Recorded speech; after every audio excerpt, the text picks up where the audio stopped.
Hi there. This video is about 4 tips for using the gifts that God gives us.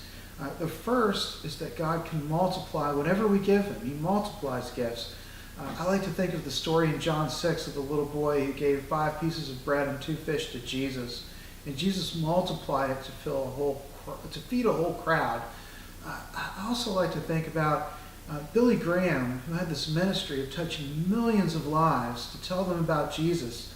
Somewhere in his past were people who demonstrated Jesus to him, and surely they get credit for the harvest that he brought in. And so the point is to use your gift. Don't do nothing, do something. And another principle is that by doing something, we're qualifying for higher levels of responsibility. Matthew 25 has the parable of the 10 talents. And Jesus explains the parable by saying, to him who has, more will be given. So the person who took the 10 talents and earned 10 more gets 10 cities. But the person who took 1 talent and buried it, he loses it. And he's thrown into outer darkness, and there's no reward. So we want to be the people who do something. And whatever that little thing is, you're qualifying yourself for whatever it is that God has planned for you next.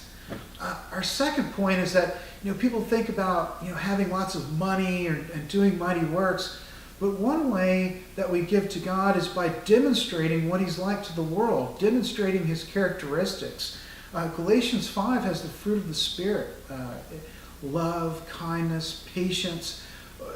The more that we demonstrate those to other people, the more we're giving to God, and God can use that demonstration as a testimony for Himself. A third point is that sacrifice, giving to God, is a way to enter His presence. And this is a principle that was known from the ancient world. And then in those days, they tried to use sacrifice as like the blood of bulls and goats.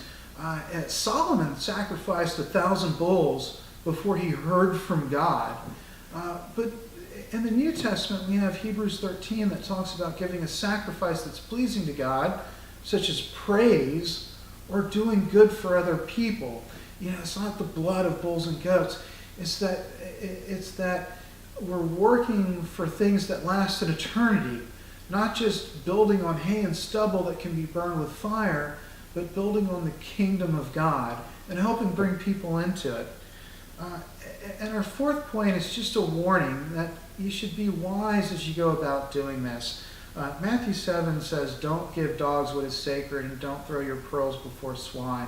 John Paul Jackson used to say that the extent to which he shared with people depended on how much favor he had with them.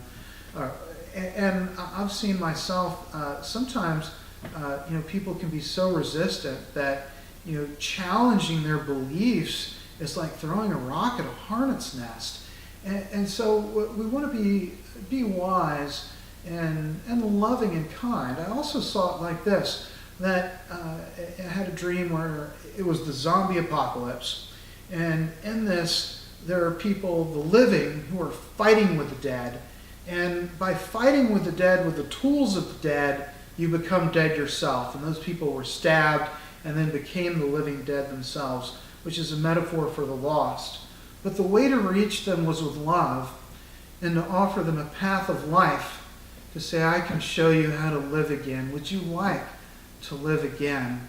And approaching them with love and with light is what reached out to them. So just be wise when you're out there, and God bless you, whatever steps you take into the kingdom. One step leads to another and another, and it's wonderful getting started and seeing where those paths lead.